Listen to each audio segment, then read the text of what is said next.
سورۃ الاعراف۔ بسم اللہ الرحمن الرحیم، الف لام میم صاد، کتاب انزل الیک فلا یکن فی صدرک حرج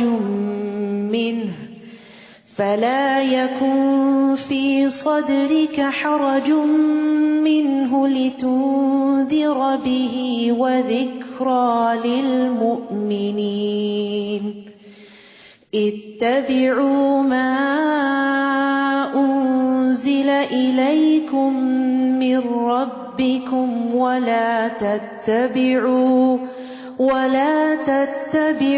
من دونه اولیاء قلیلا ما تذکرون۔ الف لام میم صاد، یہ کتاب آپ کی طرف نازل کی گئی ہے، اس کی تبلیغ سے آپ کے دل میں گھٹن نہ ہونی چاہیے۔ کتاب اتارنے کی غرض کیا ہے؟ کہ آپ اس کے ذریعے سے لوگوں کو خبردار کریں اور یہ مومنوں کے لیے یاد دہانی کا کام دے۔ جو ایمان نہیں رکھتے ان کو خبردار کرنا، آگاہ کرنا کہ اللہ تعالیٰ کیا چاہتا ہے، اور جو مومن ہیں وہ قرآن کو بار بار کیوں سنیں، کیوں پڑھیں، تاکہ ان کو ریمائنڈر ہو، یاد دہانی ہو کہ ہمیں کیا کیا حکم دیے گئے ہیں۔ لوگو، جو کچھ تمہاری طرف تمہارے رب کی طرف سے نازل کیا گیا ہے اس کی پیروی کرو، اس کے علاوہ دوسرے سرپرستوں کی پیروی نہ کرو، کم ہی تم نصیحت مانتے ہو۔ کتنی ہی بستیاں ہیں جنہیں ہم نے ہلاک کر دیا، ہمارا عذاب ان پر رات کے وقت آیا یا جب وہ دوپہر کو سو رہے تھے۔ یاد رکھیے، اللہ سے ہمیشہ عافیت مانگنی چاہیے، نہیں پتا سوتے جاگتے کس وقت کون سی بلا کہاں سے ٹپک پڑے۔ تو یہ عافیت کی دعا ہے، اللہم احفظنی من بین یدی ومن خلفی وعن یمینی وعن شمالی ومن فوقی واعوذ بعظمتک ان اغتال من تحتی، یہ پڑھتے رہنا چاہیے۔ اور پھر خصوصاً غفلت کے وقت جب لوگ غافل ہوں، رات کو آنکھ کھلے، اس وقت بھی اللہ سبحانہ تعالیٰ سے دعا کرنی چاہیے کہ اللہ تعالیٰ ہمارا انجام ہر چیز میں اچھا کرے۔ پھر جب ان پر عذاب آ گیا تو اس وقت ان کی پکار یہی تھی کہ بلا شبہ ہم ہی ظالم تھے، انہوں نے اپنی غلطی کا اعتراف کر لیا، لیکن اس وقت فائدہ کچھ نہیں۔ جن لوگوں کی طرف ہم نے رسول بھیجے تھے ہم ان سے بھی ضرور باز پرس کریں گے اور رسولوں سے بھی ضرور پوچھیں گے، یعنی قیامت کے دن ہر انسان سے سوال ہوگا۔ نبی صلی اللہ علیہ وسلم نے فرمایا، تم میں سے ہر شخص نگران ہے اور اس سے اس کی رعیت کے متعلق سوال کیا جائے گا، یعنی شوہر بھی، بیوی بھی، حتیٰ کہ غلام بھی۔ پھر ہم اپنے علم سے پوری حقیقت ان پر بیان کر دیں گے۔ آخر ہم اس وقت غائب تو نہ تھے۔ اس دن انصاف کے ساتھ اعمال کا وزن کیا جائے گا، جن کے پلڑے بھاری نکلے وہی فلاح پائیں گے۔ یاد رکھیے، میزان برحق ہے، والوزن یومئذ الحق، اس دن اعمال تولے جائیں گے، اور بعض روایات میں آتا ہے کہ انسان تولے جائیں گے، اور بعض میں اعمال نامے تولے جائیں گے، اور بعض میں یہ کہ اعمال شکل اختیار کریں گے، جسم بن جائیں گے، اور جیسے ایک لقمہ پہاڑ برابر ہو جائے گا تو وہ پہاڑ رکھ دیا جائے گا میزان کے اندر، اور وہ میزان اتنا بڑا ہے کہ جس میں زمین و آسمان رکھے جا سکتے ہیں۔ نبی صلی اللہ علیہ وسلم نے فرمایا، قیامت کے دن بڑے بڑے ترازو رکھے جائیں گے، بس اگر اس میں آسمانوں اور زمین کا وزن کرنا چاہیں تو میزان کی وسعت اس سے زیادہ ہوگی۔ فرشتے پوچھیں گے، یہ ترازو کس کے لیے وزن کرے گا؟ اتنا بڑا ترازو، یہ کس کے لیے؟ تو اللہ تعالیٰ فرمائیں گے، میں اپنی خلقت میں سے جس کے لیے چاہوں گا۔ تو فرشتے کہیں گے، سبحانک ما عبدناک حق عبادتک، اے اللہ تو پاک ہے، ہم تیری عبادت ویسی نہ کر سکے جیسا کہ کرنے کا حق۔ یعنی اگر آپ پہاڑوں جتنی، زمین آسمانوں جتنی نیکیاں کر لیں تو ان کو تولنے کے لیے بھی میزان موجود ہے، لیکن پتہ نہیں ہمارے اس پلڑے میں کتنے ہوں گے، کیا ہوگا، کہ اس زندگی کا کتنا حصہ اللہ کی اطاعت میں ہے اور کتنا نافرمانی میں۔ اور جن کے پلڑے ہلکے ہوئے، یعنی نیکی والے پلڑے، تو یہی لوگ ہیں جنہوں نے اپنے آپ کو خسارے میں ڈالا، کیونکہ وہ ہماری آیتوں کے ساتھ ظلم کیا کرتے تھے، یعنی ان کو ان کا حق نہیں دیتے تھے۔ ہم نے تمہیں زمین میں اختیار دیا اور تمہارے لیے سامان زیست بنایا، مگر تم لوگ کم ہی شکر ادا کرتے ہو۔ اللہ نے بنی آدم کو زمین میں چھوڑ دیا اور ہر طرح کی نعمتیں دی، لیکن انسان نعمتیں استعمال کرتا جاتا ہے مگر اللہ کو بھول جاتا ہے. اور افسوس یہ، جتنی نعمتیں زیادہ ہوتی ہیں اتنی غفلت بڑھتی ہے، اتنی اللہ سے دوری زیادہ ہو جاتی ہے. وَلَقَدْ خَلَقْنَاكُمْ، اور یقیناً ہم نے ہی تم کو پیدا کیا ہے. ثُمَّ صَوَّرْنَاكُمْ، پھر ہم نے تمہاری صورت بنائی ہے. یہ شکلیں اللہ کی بنائی ہوئی ہے، اللہ کی کاریگری ہے، یہ اس کا ڈیزائن ہے. پھر ہم نے فرشتوں سے کہا کہ آدم کو سجدہ کرو، تو ابلیس کے سوا سب نے سجدہ کیا، ابلیس نے سجدہ نہ کیا. اللہ تعالیٰ نے اس سے پوچھا، جب میں نے تجھے سجدہ کرنے کا حکم دیا تھا تو پھر کس بات نے تجھے سجدہ کرنے سے روک دیا؟ کہنے لگا، میں آدم سے بہتر ہوں، کیونکہ تو نے مجھے آگ سے پیدا کیا اور اسے مٹی سے. تکبر کا شکار ہو گیا، اور یہ بھی اپنی عقل سے ہی اس نے فیصلہ کر لیا، یعنی بڑا چھوٹا ہونے کا. اللہ تعالیٰ نے فرمایا، نیچے اتر یہاں سے، تیرا حق نہ تھا کہ تو یہاں تکبر کرتا، لہٰذا نکل جا. تو ان لوگوں میں سے ہو گیا جنہیں چھوٹا ہی بن کر رہنا ہے، یعنی اپنے آپ کو بڑا سمجھنے والے بڑے نہیں ہوا کرتے، بڑا وہ ہے جو اللہ کی نگاہ میں بڑا ہے. کہنے لگا، اچھا پھر مجھے روز محشر تک مہلت دے دے، یعنی مجھے زندگی دے دے. تو ابلیس اس وقت سے مرا نہیں، قیامت تک اس کو زندگی ہی زندگی ملی ہوئی ہے بہکانے کے لیے. اللہ تعالیٰ نے فرمایا، تجھے یہ مہلت دے دی جاتی ہے. تو اب دیکھیے ابلیس کی دعا قبول ہو گئی ہے. تو کتنے بھی ہم گناہ گار ہوں، کبھی بھی نہیں سوچنا چاہیے کہ میری پتہ نہیں سنی جائے گی کہ نہیں. ابلیس نے کہا، تو نے مجھے گمراہی میں مبتلا کیا، نعوذ باللہ، اللہ کو الزام دیا، تو اب میں بھی تیری سیدھی راہ پر گھات لگا کے بیٹھوں گا. یاد رکھیے، اسلام کے ہر راستے پر شیطان بیٹھتا ہے. جب کوئی شخص مسلمان ہونے لگتا ہے تو اسے کہتا ہے، کیا تم اپنے آباء و اجداد کے دین کو چھوڑ دو گے؟ ابن آدم اس کی بات نہیں مانتا، اسلام قبول کر لیتا ہے.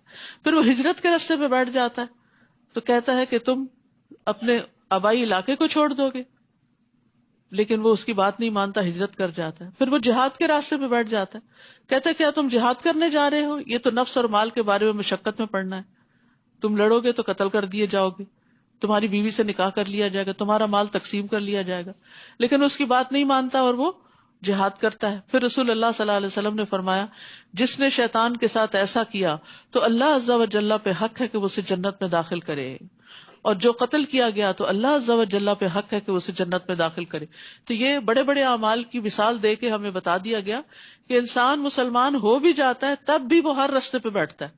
ہر نیکی کا کام جب آپ کرنے لگتے ہیں تو وہ ضرور دل میں وسوسے ڈالتا ہے اور پیچھے ہٹاتا ہے.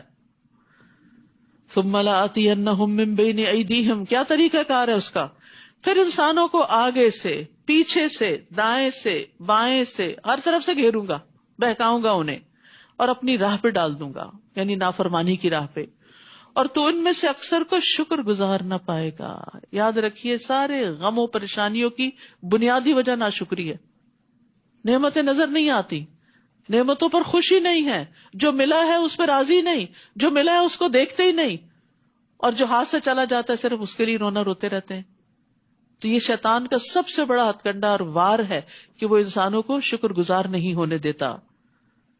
تو ابلیس دو راستے بھول گیا تھا، اوپر کا اور نیچے کا. تو ابن عباس کہتے ہیں، اس نے یہ نہیں کہا کہ میں اوپر سے بھی آؤں گا، کیونکہ اسے علم ہے کہ ان کے اوپر اللہ ہے.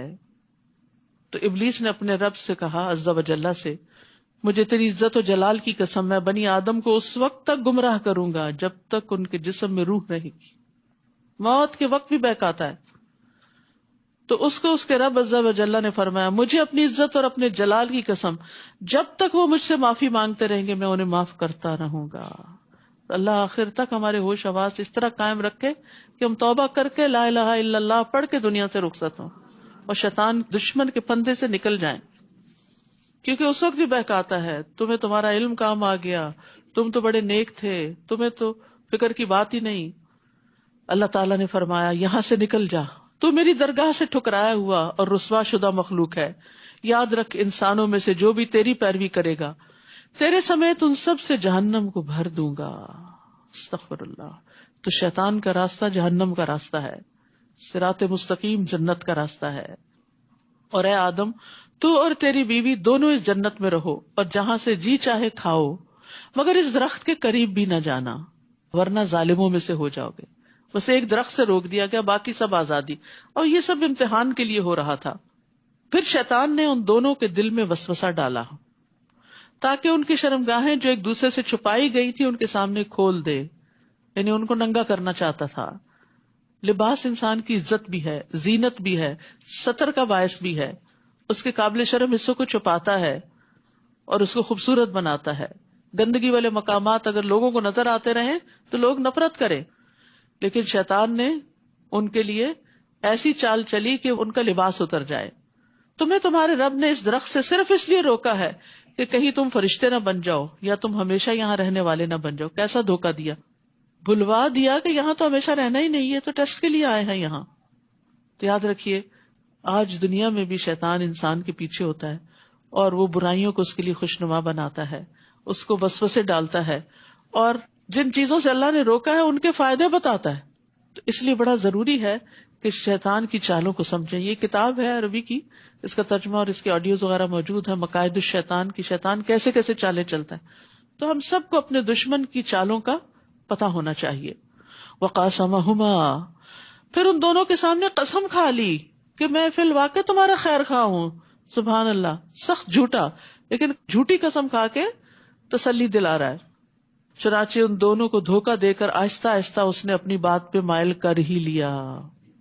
پھر جب انہوں نے اس درخت کو چکھ لیا، فلما ذاق، وہ چکھا ہی تھا، ایک ہی لقمہ منہ میں ڈالا تھا، پیٹ بھر کے نہیں کھایا تھا، چکھا ہی تھا، تو ان کی شرمگاہیں ایک دوسرے پہ ظاہر ہو گئیں. وہ نورانی لباس، جنت کا لباس اتروا لیا گیا اور وہ جنت کے پتے اپنی شرمگاہوں پہ چپکانے لگے، کیونکہ حیا فطری طور پر انسان کے اندر رکھ دیا گیا ہے. اس وقت ان کے رب نے انہیں پکارا کہ کیا میں نے تمہیں اس درخت سے روکا نہ تھا اور یہ نہ کہا تھا کہ شیطان تمہارا کھلا دشمن ہے؟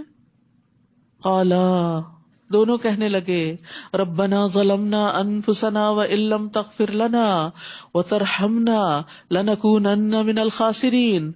اے ہمارے رب، ہم نے اپنے آپ پر ظلم کیا، اگر تو نے ہمیں معاف نہ کیا اور ہم پر رحم نہ کیا تو ہم بہت نقصان اٹھانے والوں میں سے ہو جائیں گے. یہ ہے فرق شیطان اور انسان کا، کہ شیطان نے جب نافرمانی کی تو اکڑ گیا اور ڈٹائی کی. آدم اور حوا سے جب غلطی ہوئی تو انہوں نے فوراً توبہ کی، اپنے رب کو راضی کر لیا. ہمارے سامنے یہ دونوں راستے ہیں. ہم فرشتے نہیں ہیں کہ غلطی نہ کریں، غلطی ہوگی ہم سے، نہ چاہتے ہوئے بھی پھسلن ہو جاتی ہے.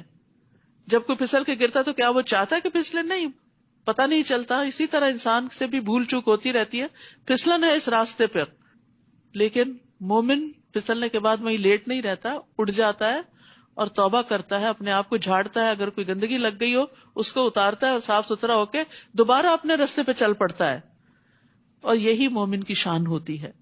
جبکہ شیطانی روش کیا ہے، شیطانی طریقہ کیا ہے؟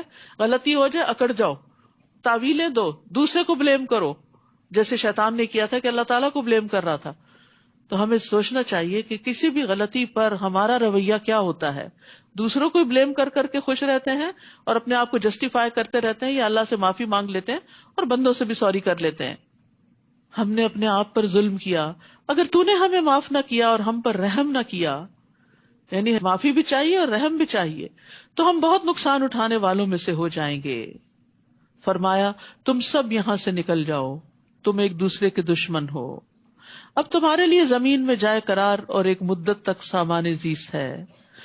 پھر فرمایا اسی زمین میں تم زندگی بسر کرو گے، اسی میں مرو گے، مریخ پہ نہیں جانا، اور اسی سے دوبارہ نکالے جاؤ گے. انسانوں کے لیے رہنے کی جگہ زمین ہی ہے.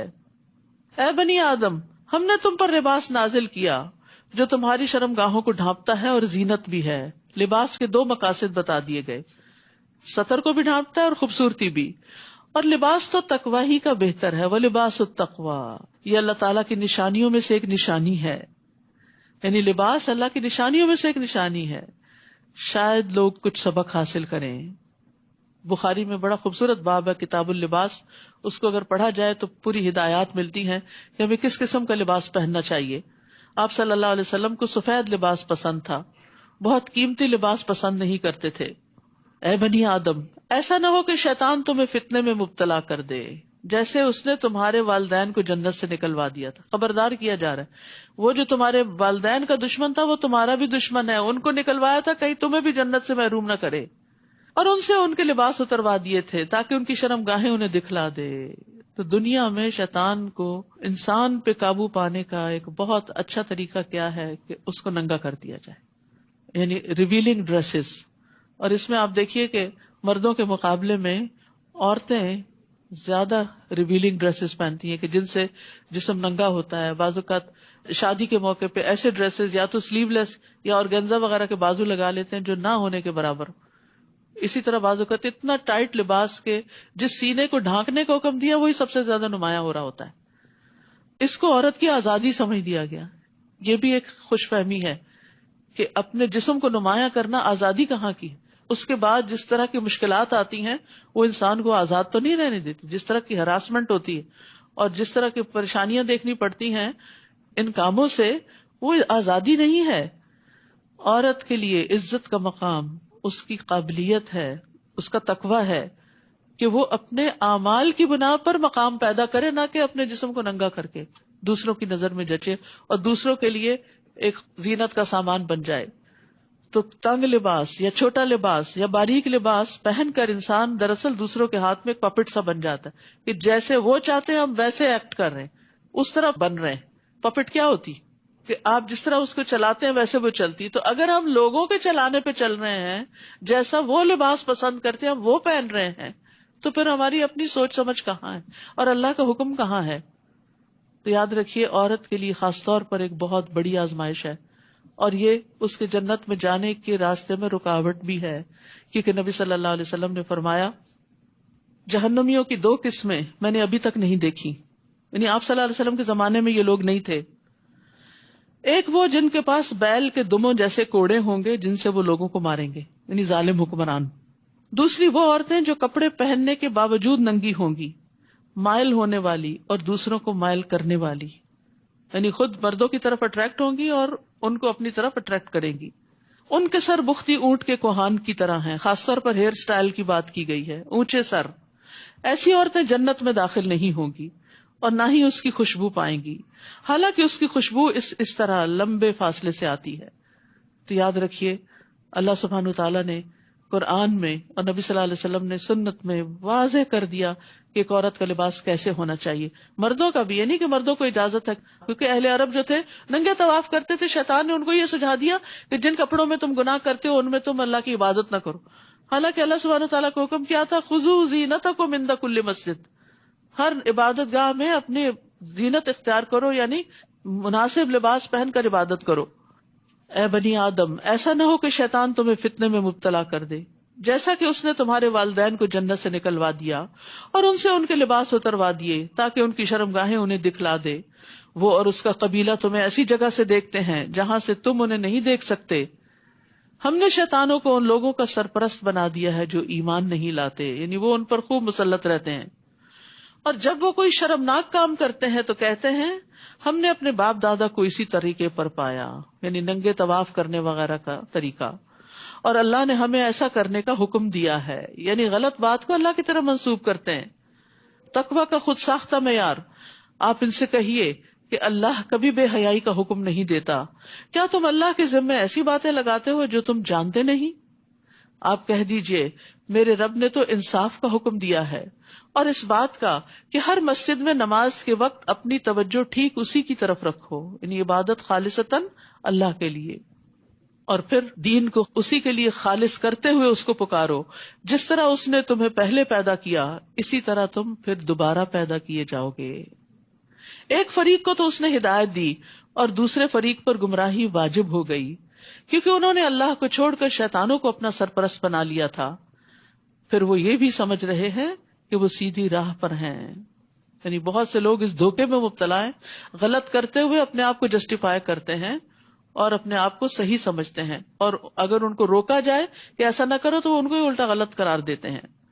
اے بنی آدم جب بھی کسی مسجد میں جاؤ تو آراستہ ہو کر جاؤ، صاف ستھرے آنا چاہیے عبادت گاہوں میں، کیونکہ اس سے اپنی عبادت بھی متاثر ہوتی ہے اور دوسرے کی بھی.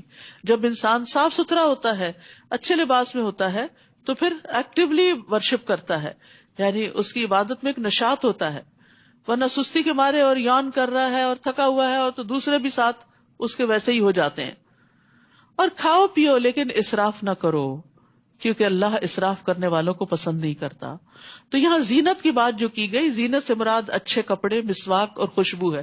لیکن عورتوں کو مسجد میں خوشبو لگا کے آنے سے منع کیا گیا ہے تاکہ مردوں کی عبادت میں خلل نہ ہو، اٹریکٹ نہ ہو اس طرف.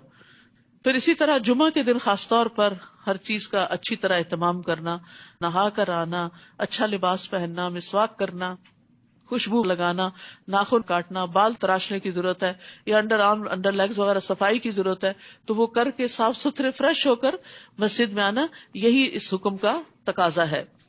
رسول اللہ صلی اللہ علیہ وسلم نے فرمایا تم میں سے جب کوئی نماز پڑھے تو وہ 2 کپڑے پہن لیا کرے، کیونکہ اللہ اس بات کا حقدار ہے کہ اس کے لیے زینت اختیار کی جائے. آپ صلی اللہ علیہ وسلم نے یہ بھی فرمایا کہ تم میں سے کسی کے لیے حرج نہیں کہ اگر ممکن ہو تو جمعہ کے لیے اپنے کام کاج کے کپڑوں کے علاوہ 2 کپڑے اور بنا رکھے، یعنی اسپیشل ڈریس میں آؤ جو گھر میں نہ پہنو، کیونکہ ہوتا ہی ہے کہ کوکنگ کر رہے ہیں، ساری خوشبو کپڑوں میں گھس گئی اور اسی کے ساتھ مسجد آ گئے اور خود بھی بیزار ہوئے اور دوسروں کو بھی کیا. وَكُلُوا وَاشْرَبُوا وَلَا تُسْرِفُوا إِنَّهُ لَا يُحِبُّ الْمُسْرِفِينَ. کھاؤ پیو لیکن اسراف نہ کرو، زیادہ ضرورت نہ کھاؤ. ڈاکٹرز کہتے ہیں کہ ساری طب اس آیت میں ہے، یعنی انسان اگر اعتدال سے کھاتا ہے تو بیمار نہیں پڑتا. بیماری ہوتی ہی بے اعتدالی کی وجہ سے، کبھی میٹھا زیادہ کھا لیا اور کبھی نمکین چیزیں زیادہ کھا لی، کبھی صرف ایک ہی طرح کی فوڈ کھا لی کہ وہ پسند ہے. جیسے بچے کرتے ہیں نا کہ اگر کھانے کے وقت ان کو آئس کریم کا بول دے دو تو کہیں گے ہمارا پیٹ بھر گیا، لیکن یہی اسراف ہے. ایک بیلنس ڈائٹ ہونی چاہیے. پھر طیب کھانا ہونا چاہیے، یعنی صاف ستھرا. نبی صلی اللہ علیہ وسلم نے فرمایا مرنے کے بعد سب سے پہلے انسان کے جسم میں اس کا پیٹ بدبودار ہوتا ہے، بس جو کوئی طاقت رکھتا ہو کہ پاک اور طیب کے سوا اور کچھ نہ کھائے تو اسے ایسا ہی کرنا چاہیے. پھر یہ کہ بہت پیٹ بھر کے نہیں کھانا چاہیے، سادہ غذا کھانی چاہیے. حضرت عائشہ کہتی ہیں کہ محمد صلی اللہ علیہ وسلم کے گھرانے نے اگر کبھی ایک دن میں 2 بار کھانا کھایا تو ضرور اس میں ایک وقت صرف کھجوریں ہوتی تھی، را فوڈ ہوتی تھی، ایک وقت بس پکا ہوا کھانا کھاتے تھے. اب آگے آ رہے ہیں نا روزے، تب آپ دیکھ سکتے ہیں کہ اپنے ٹائم کو، کیونکہ راتیں چھوٹی ہیں، کھانے کے اوقات تنگ ہیں، تو اس میں اچھا سا مینیو پلان کریں کہ جس میں اس آیت پر عمل ہو سکے. کہہ دیجئے اللہ نے اپنے بندوں کے لیے جو زینت اور کھانے کی پاکیزہ چیزیں پیدا کی انہیں حرام کس نے کیا؟ یعنی اللہ نے حرام نہیں کیا لیکن اعتدال کا حکم ضرور دیا ہے. آپ کہیے کہ یہ چیزیں دنیا کی زندگی میں ان لوگوں کے لیے ہیں جو ایمان لائے، یعنی ایمان والوں کے لیے اچھی چیز کھانا یا پہننا حرام نہیں ہے، اور قیامت کے دن تو خالصتاً انہی کے لیے ہوں گی. ہم اسی طرح اپنی آیات کو صاف صاف بیان کرتے ہیں ان لوگوں کے لیے جو علم رکھتے ہیں.